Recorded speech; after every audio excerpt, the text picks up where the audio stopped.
निपटाया, अब चीन को घर में घुसकर भारत सुना रहा है। चीन और पाकिस्तान दोनों पर पीएम मोदी ने एक साथ सबसे घातक अटैक किया है। यह नरेंद्र मोदी की लीडरशिप में भारत का जलवा है, जबकि दूसरी तरफ आप ट्रंप को देख लीजिए। दुनिया भर के फूफा बन के घूम रहे ट्रंप की ऐसी छीछालेदर हो रही है कि ना तो रूस उनकी सुन रहा है, ना ईरान सुन रहा है, ना वो इजराइल सुन रहा है जिसके लिए ट्रंप ने बम फोड़े थे। बताइए, यह हालत हो गई है ट्रंप की। बहुत ही बुरा हाल हो चुका है ट्रंप का। दुनिया हंस रही है, ट्रंप ऐसा झल्ला रहे हैं कि अब तो उनके मुंह से गाली निकलने लगी है, ऐसा लग रहा है। क्योंकि सीज फायर के नाम पर ट्रंप क्रेडिट खाने तो आ जाते हैं, जैसे भारत पाक के सीज फायर का फर्जी क्रेडिट ले रहे थे, वैसे ही ईरान इजराइल के साथ ट्रंप कह रहे थे कि भाई मैंने सीज फायर करा दिया, लेकिन वहां भी गजब बेइज्जती हो गई। ट्रंप की बात आगे विस्तार से करूंगा। ट्रंप ने कौन सा नया कांड किया है, कैसे लोगों को जो बाइडन जो इधर उधर सन्नाटे में घूमने लगते थे, ऐसी हालत हो गई थी उनकी जाते जाते, अब वो बाइडन भी लोगों को ट्रंप से बेहतर लग रहे हैं कि भाई इससे तो बेहतर ही था वो आदमी। लेकिन पहले देख लीजिए कि पाकिस्तान को ऑपरेशन सिंदूर से निपटाने के बाद नरेंद्र मोदी कैसे ऑपरेशन चीन में जुट गए, कैसे ट्रंप की बेइज्जती हो रही है, कैसे चीन में घुसकर भारत चीन और पाकिस्तान दोनों की बैंड बजा रहा है। यह सब आज आपको विस्तार से बताने जा रहा हूं। इस वक्त नरेंद्र मोदी के सबसे खास अजीत डोभाल चीन में हैं।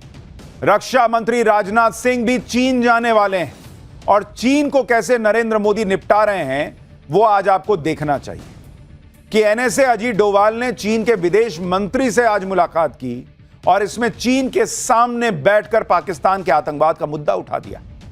अजीत डोभाल ने चीन में घुसकर कहा कि क्षेत्रीय स्थिरता के लिए सभी प्रकार के आतंकवाद का मुकाबला करने की जरूरत है। वहीं चीन के विदेश मंत्री ने कहा कि भारत और चीन को अच्छे पड़ोसी और दोस्ती की तरफ बढ़ना चाहिए, दो प्राचीन सभ्यताओं के ऐतिहासिक ज्ञान का प्रदर्शन करना चाहिए, संवेदनशील मुद्दों को ठीक से संभालना चाहिए, दोनों देशों को बॉर्डर के आसपास के इलाकों में शांति और सौहार्द बनाए रखना चाहिए। यानी भारत ने चीन में जाकर आतंकवाद के मुद्दे पर खरी खरी सुना दी। नरेंद्र मोदी ने अजीत डोभाल को कहा कि जाइए कायदे से इसको सुना के आइए कि तुम जो जिसका साथ देते हो ना, वो दो कौड़ी का पाकिस्तान, वो तुमसे पैसे लेता है लेकिन हमारे यहां आतंकी भेजता है, इसको समझो। तो चीन के सामने बैठकर अजीत डोभाल सुना कर आए। वहीं चीन भी अब भारत से दोस्ती की बातें कर रहा है। चीन भारत के साथ संबंध सुधारने की बातों पर जोर दे रहा है।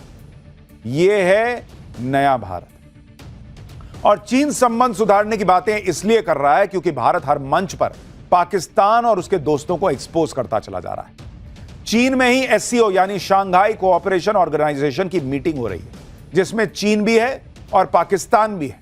भारत ने एससीओ की मीटिंग में ही चीन पाकिस्तान के सामने साफ साफ कह दिया कि लश्कर और जैश जैसे आतंकवादी संगठन बड़ा खतरा है। सीमा पार से आतंकवादी हमले होते हैं। आतंकी हमलों के गुनहगार, उनके ऑर्गेनाइजर्स और फाइनेंसर्स सबको जवाबदेह ठहराएंगे। इसके अलावा एससीओ की मीटिंग में एनएसए अजीत डोभाल ने आतंकवाद पर दोहरा रवैया अपनाने वालों की भी क्लास लगाई। अजीत डोभाल ने कहा कि किसी भी तरह की आतंकी घटना जिसमें सीमा पार आतंकवाद भी शामिल है, यह मानवता के खिलाफ क्राइम है बॉस। इस मीटिंग में एनएसए ने ऑपरेशन सिंदूर का भी जिक्र किया और बताया कि कैसे भारत ने आतंकी ठिकानों को तबाह किया। यानी भारत ने चीन में बैठकर चीन को बताया कि तुम्हारा दोस्त पाकिस्तान जो कर रहा है उसको समझो, और यह नहीं चल सकता। उधर आज ही पीएम मोदी ने भी ऑपरेशन सिंदूर का जिक्र किया और कहा कि 22 मिनट में ही भारत ने मेड इन इंडिया हथियारों से दुश्मन को घुटने टेकने पर मजबूर कर दिया। एक बार पीएम मोदी ने आज क्या कहा है, जरा उसको भी सुनिए। हाल में दुनिया ने यह भी देखा है कि भारत का सामर्थ्य क्या है। ऑपरेशन सिंदूर आतंकवाद के खिलाफ भारत की कठोर नीति को दुनिया के सामने एकदम स्पष्ट कर दिया है। हमने दिखा दिया है कि भारतीयों का खून बहाने वाले आतंकियों के लिए कोई भी ठिकाना सुरक्षित नहीं है। आज का भारत देश हित में जो भी हो सकता है और जो भी सही है उसके हिसाब से कदम उठाता है।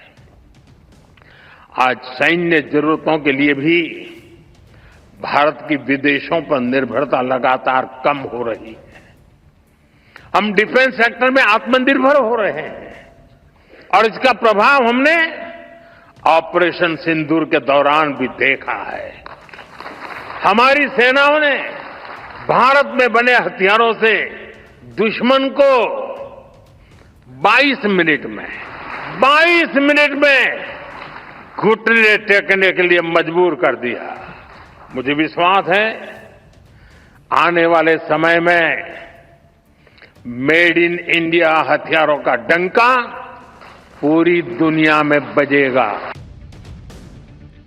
यानी प्रधानमंत्री नरेंद्र मोदी पाकिस्तान को उसके जख्मों को भुलाने नहीं दे रहे, ऊपर से पूरी दुनिया में उसे एक्सपोज करने का काम लगातार चल रहा है। नरेंद्र मोदी ने पाकिस्तान को 22 मिनट में निपटाने की बात की और अब भारत चीन को घर में घुसकर सुना रहा है। अजीत डोवाल को इसलिए पीएम मोदी ने चीन भेजा है। अजीत डोवाल एससीओ देशों के टॉप नेशनल सिक्योरिटी अधिकारियों के सम्मेलन में हिस्सा लेने बीजिंग गए हुए हैं। वहां एनएसए डोवाल ने चीन के विदेश मंत्री से अलग से मुलाकात की है। अजीत डोवाल की चीन के विदेश मंत्री के साथ इस मुलाकात से पाकिस्तान को भी तगड़ा झटका लगा है, क्योंकि चीन ने अजीत डोवाल से मीटिंग के बाद ऐसे बयान भी दिए जिससे दिख रहा है कि भारत की डोज का तगड़ा असर पड़ा है। क्योंकि चीन के विदेश मंत्री ने खुद माना कि भारत के साथ रिश्ते सुधरे हैं। यह चीन के विदेश मंत्री कह रहे हैं। रिश्तों को और सुधारने के लिए दोनों देशों के बीच बातचीत जरूरी है, आपसी सहयोग जरूरी है। चीन ने कहा कि दोनों देशों को एक दूसरे के लिए खतरा न बनना होगा, बल्कि एक दूसरे के विकास का विकल्प बनना होगा। दोनों देश दुश्मन नहीं बल्कि पार्टनर बने, जिससे दोनों देशों का फायदा होगा। आप सोचिए, चीन भारत से पार्टनरशिप की बात कर रहा है। यह दुनिया में जो बदलाव आ रहा है ना, हालांकि चीन बहुत भरोसे के लायक देश वो भी नहीं है, जैसे पाकिस्तान है वैसे ही चीन धोखा तो देता ही देता है, लेकिन कम से कम आज देखिए उसकी बातचीत का रुख कैसे बदला है। क्योंकि दुनिया में भारत ऐसी सुपर पावर बनता जा रहा है जिसके बिना चलना बड़ा मुश्किल है। यह भारत का दमखम है कि चीन भी भारत के साथ काम करना चाहता है, भारत से लड़के नहीं रहना चाहता। लेकिन हमारे यहां कुछ लोग हैं जिन्हें यह सब नहीं दिखता। उनको तो ट्रंप दिखता है, उनको तो नरेंद्र सरेंडर बोलना है। लेकिन जिनको ट्रंप पे बहुत भरोसा है हमारे यहां, वैसे कम ही लोग हैं। राहुल गांधी और कांग्रेस को छोड़ के बहुत लोग नहीं है जो ट्रंप पे बहुत भरोसा करते हो कि उन्होंने सीज फायर करा दिया। लेकिन राहुल गांधी और यही स्क्रिप्ट बेच रहे थे पब्लिक के सामने कि ट्रंप ने फोन किया और कहा नरेंद्र सरेंडर, जबकि ऐसा कोई फोन ट्रंप ने किया भी नहीं था। खैर, उन ट्रंप का आज की डेट में क्या हाल हो रहा है जिन पर राहुल गांधी को बहुत भरोसा है, आज आपको देखना चाहिए। भाई, भारत तो चीन को सुना के आ गया, पाकिस्तान को ठोक के आ गया। लेकिन जैसे ट्रंप भारत पाकिस्तान के सीज फायर का फर्जी क्रेडिट ले रहे थे, वैसे ही वो भाई साहब ईरान इजराइल के सीज फायर का क्रेडिट लेने घुस गए। लेकिन उनका ऐसा मजाक उड़ा है, जैसे वो पंचायत में था ना, गजब बेइज्जती है, वैसा हाल हो गया। देखिए कैसे कैसे मीम बन रहे हैं सोशल मीडिया पर ट्रंप के क्रेडिट कार्ड को लेकर, जमकर क्रेडिट लेने को लेकर। भाई, क्रेडिट कार्ड आप वैसे यूज करते होंगे स्वाइप वाला, यहां क्रेडिट लेने वाला क्रेडिट कार्ड जो लेके चल रहे हैं, उनका मीम बन रहा है।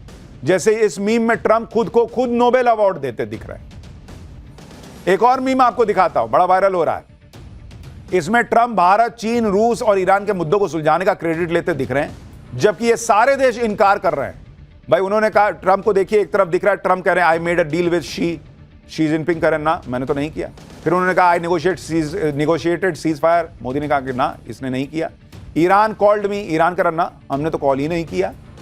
ये ऐसे मीम चल रहे हैं और ये सच्चाई भाई है। मीम देखिए जिसमें ईरान पर बम बरसते भी दिख रहे हैं और ट्रंप की इमेज के नीचे लिखा है चलो अब शांति की बात करते हैं। सबसे शानदार मीम तो यह है जिसमें ट्रंप के हाथ में एक प्ले कार्ड है और इसमें लिखा है कि ईरान न्यूक्लियर हथियार बना सकता है अगर खमेनी ट्रंप को नोबेल अवार्ड के लिए नॉमिनेट कर देते हैं। यह देखिए जिसमें ट्रंप की इमेज लगाकर लिखा है कि लड़ाई झगड़ा कराने और सुलझाने के लिए संपर्क करें। एक और मीम दिखाई जरा, उसमें कह रहा है, ये देखिए कि दिन में जो है वो ट्रंप जो है वो खुद को नोबेल शांति पुरस्कार देते हैं और रात में जो है वो ईरान पर बम गिरा देते हैं। तो भयंकर छीछा लेदर सोशल मीडिया पर डोनाल्ड ट्रंप की हो चुकी है। लड़ाई झगड़े कराने और सुलझाने के लिए संपर्क करें, पार्टी ऑर्डर्स लिए जाते हैं। जैसे नहीं होता है कि शादी ब्याह के लिए संपर्क करें, यहां हम पार्टी का भी ऑर्डर लेते हैं, वैसा लोग मीम बना रहे हैं। फॉर डिस्काउंट से नोबेल फॉर ट्रंप, मतलब डिस्काउंट चाहिए तो ट्रंप को नोबेल पुरस्कार दिलवाने की बात कर दीजिए।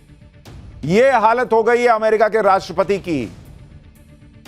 लोग मजाक उड़ा रहे हैं बॉस ट्रंप का, और हमारे यहां राहुल गांधी ट्रंप की बात पे भरोसा करते चलते हैं। कुल मिलाकर ट्रंप ने अपने बयानों, अपने फैसलों से अपनी जगहसाई तो कराई, साथ ही अमेरिका की साख पर भी बट्टा लगाने का काम कर दिया है। ट्रंप जिस तरह की हरकतें कर रहे हैं उससे तो लोगों को ट्रंप के पहले के राष्ट्रपति जो बाइडेन की भी याद आने लगी। बाइडेन पर लोग हंसते थे क्योंकि वो चलते चलते अचानक गिर जाते थे। अचानक सेंसलेस हो जाए। ये देखिए, ये बाइडेन की तस्वीर है। लोग तब इस पे बाइडेन पे हंसते थे कि कैसा ही राष्ट्रपति है। प्लेन पे चढ़ते चढ़ते बाइडेन लड़खड़ा जाते थे। कभी इधर जाना था तो बाएं जाने लगते थे, बाएं जाना है तो दाएं जाने लगते थे। तो लोग बाइडेन पे हंसते थे कि क्या ही राष्ट्रपति अमेरिका को मिला। लेकिन अब ट्रंप की हालत देखकर लोग कह रहे हैं कि बाइडेन कम से कम इधर उधर भटकते थे, लेकिन फैसले तो ढंग से ले रहे थे। ये आदमी तो गजब ही कर रखा है। जो लोग बाइडेन पर हंसते थे वो लोग आज ट्रंप की हरकतें देखकर कह रहे हैं कि बाइडेन की तो फिटनेस नहीं थी। ट्रंप तो फिट होकर भी अनफिट है और अपनी खिल्ली उड़वा रहे हैं। बाइडेन पर लोग हंसते थे क्योंकि वो भरे इवेंट में सेंसलेस हो जाते थे। उन्हें पता ही नहीं होता था कि वो कर क्या रहे हैं। जैसे ये तस्वीर देखिए, एक इवेंट में बाइडेन 1 मिनट तक मोशनलेस रहे, जबकि दूसरे लोग डांस कर रहे हैं, हंस रहे हैं। यहां ऐसा लग रहा है कोई रोबोट खड़ा है। तो वो सेंसलेस दिख रहे हैं, लेकिन वो शारीरिक रूप से सेंसलेस दिख रहे थे। ट्रंप तो भैया सेंसलेस बातें भी कर रहे हैं, हरकतें भी कर रहे हैं। बाइडेन की हालत तो यह थी कि वो भूल जाते थे कि किससे हाथ मिलाना है, किससे हाथ मिला लिया। ये देखिए, ये बाइडेन की हालत। एक बार बाइडेन इटली गए थे, वहां पर अमेरिकी दूतावास में एक इवेंट था। एक अमेरिकी सीनेटर से बाइडेन ने हाथ मिलाया और 3 सेकंड में भूल गए कि उससे हाथ मिलाया, फिर से उसी से हाथ मिलाने लगे। इसके अलावा एक बार बाइडेन स्पीच दे रहे थे। स्पीच खत्म करने के बाद बाइडेन मुड़े और हैंडशेक के लिए हाथ बढ़ाया, जबकि उनके आसपास कोई था ही नहीं। पब्लिक सोच रही है भाई कि अमेरिका की किस्मत क्या ही चल रही है कि या तो ऐसा राष्ट्रपति मिल रहा है या ट्रंप जैसा मिल रहा है। मतलब आसमान से गिरे खजूर पे अटके वाला हिसाब है। बाइडेन का तो गजब ही हाल था, लेकिन ट्रंप भी बाइडेन से कम नहीं है। उनकी खिल्ली तो बाइडेन से ज्यादा उड़ रही है। ट्रंप के मीम बन रहे हैं, और ये मीम इसलिए बन रहे हैं क्योंकि खुद को सीजफायर का चैंपियन बताने वाले ट्रंप ने कल रात को इजराइल और ईरान के बीच सीजफायर का बड़ा ऐलान कर दिया। ट्रंप ने ऐसे जता दिया कि उन्होंने फिर से दुनिया को बचा लिया हो और सब कुछ संभाल लिया हो। वर्ल्ड वॉर 3 मान लो रोक दिया हो, मिडिल ईस्ट में मान लो उन्होंने शांति ही ला दी हो।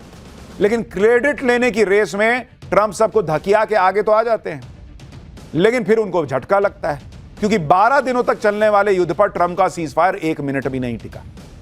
इजराइल ईरान के युद्ध में अमेरिकी राष्ट्रपति ट्रंप की घनघोर बेइज्जती का पहला चैप्टर तो कल रात ही खुल गया था।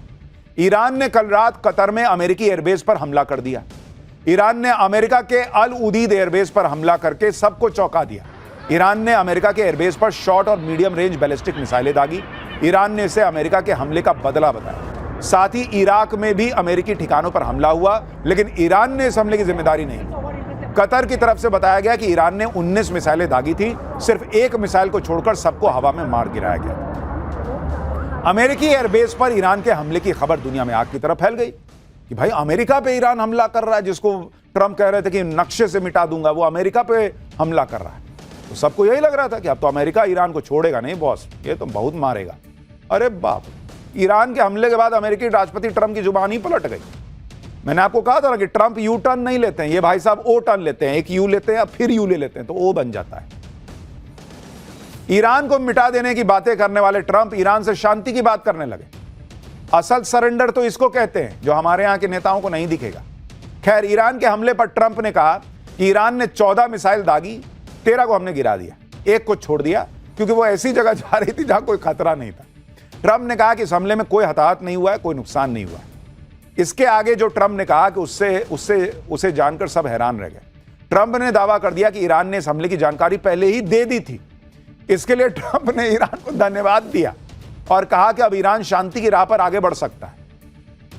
आप सोचिए, अमेरिका जैसा ताकतवर देश जिस पर कोई पत्थर मारने की भी नहीं सोच सकता, उस पर ईरान ने बैक टू बैक मिसाइलें दाग दी और ट्रंप यहां शांति की बात कर रहे हैं। मतलब यह हाल हो गया कि एक कोई मोहल्ले का बहुत बड़ा कोई चीता आदमी है जिसकी तरफ लोग आंख उठा के नहीं देखते, उसको एक जो है वो मुक्का मार रहा है, थप्पड़ मार रहा है। वो कह रहा है मेरे गाल पे नहीं लगा, पेट पे लगा तो क्या हुआ, मेरे को फर्क नहीं पड़ता, गाल पे नहीं मारा था। और वो ईरान को धन्यवाद दे रहे भाई साहब। ट्रंप की इस भाषा को देखकर सवाल उठने लगे कि ये युद्ध चल रहा है या मजाक चल रहा है। मारने से पहले कौन बताता है भाई, मैच फिक्सिंग किए हो क्या? अब वो कहा कि हम तुमको मारने आ रहे हैं, और ट्रंप ने कहा कि ठीक है तो चलो काम करो, तुम भी मार ही लो। ये कौन सा युद्ध है भाई? और उस युद्ध को रुकवाने का क्रेडिट ले रहे हैं ट्रंप। इधर ट्रंप ईरान को थैंक यू कर रहे थे, उधर अमेरिका के एयरबेस पर मिसाइल दागकर ईरान अपनी छाती पीट रहा था। ईरान की तरफ से कहा गया कि ईरान के शक्तिशाली सशस्त्र बलों ने कतर में अल उदीद में अमेरिकी एयरबेस पर हमला किया और उसे नष्ट कर दिया। भाई वो अपनी पीठ थपथपा रहा है ईरान कि देखो अमेरिका को फोड़ दिए। ईरान के हमले के कुछ ही देर बाद डोनाल्ड ट्रंप ने एक बड़ा ऐलान भी कर दिया। ट्रंप ने कल रात 3:32 पर सोशल मीडिया पोस्ट पर कहा कि सभी को बधाई, ईरान और इजरायल के बीच कंप्लीट सीजफायर की डील हो गई है। ट्रंप ने कहा कि अभी से लेकर अगले 6 घंटे का विंडो है, इस बीच में दोनों देश अपने फाइनल मिशन को पूरा करेंगे। इसके बाद ईरान सीजफायर शुरू करेगा और इसके 12 घंटे बाद इजरायल भी उसे फॉलो करेगा और इस तरह 24 घंटे में युद्ध खत्म हो जाएगा। इसके बाद ट्रंप ने दोनों देशों को बधाई भी दे दी। ट्रंप ने कहा कि यह युद्ध कई सालों तक चल सकता था, पूरे मिडिल ईस्ट को तबाह कर सकता था, लेकिन ऐसा नहीं हुआ, ना होगा। मतलब क्रेडिट लेने के लिए तो मैंने कहा ना, वो मुक्का कोहनी मार के आगे आ जाते कि मैं